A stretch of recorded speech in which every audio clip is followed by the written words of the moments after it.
Okay, hi Aaron. I'll give you some measurements that you are after. There's the wheel itself. Now the main shaft that the actual handle and wheel bolts onto, I'd say, is roughly 7 mil.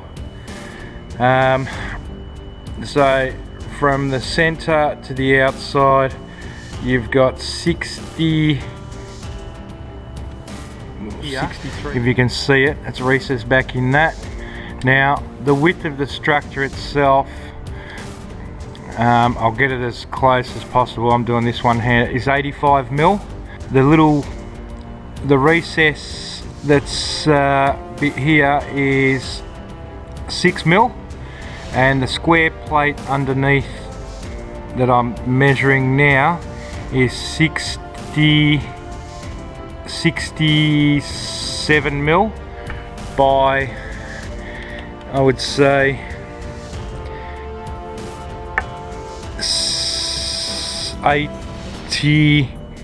90 mil roughly. Oh, hang on, no, 87 mil. They're all odd sizes.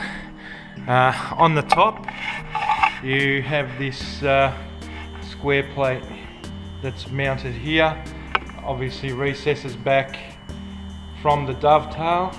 The height itself from the top of the bolting plate to the top of here is 635 mil, if you can see.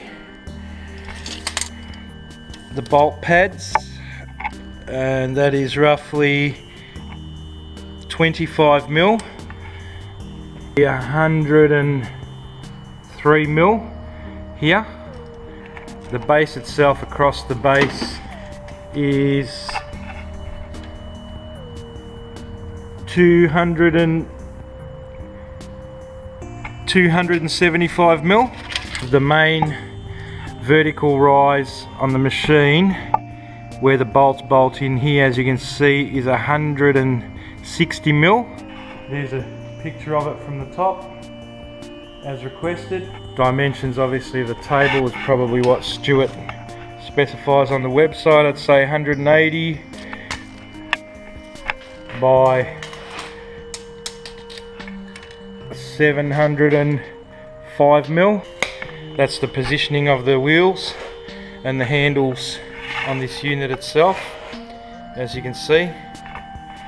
There's the front one there, and the other side of the table. Now I'm gonna just turn the video off for a minute because I think you might want to see the shaft. That's what you were talking about. So I'll just open the plate up at the top of the vertical part of the body of the machine. I'll take this off and I'll give you a look inside the machine. I've removed that plate I was talking about. There's the shaft setup.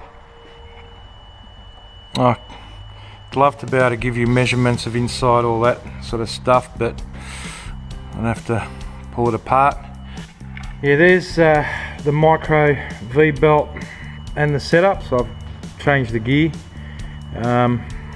Yeah, so that's about it, Aaron. I hope that helps you. I'll stick the cover back on and we'll be in touch.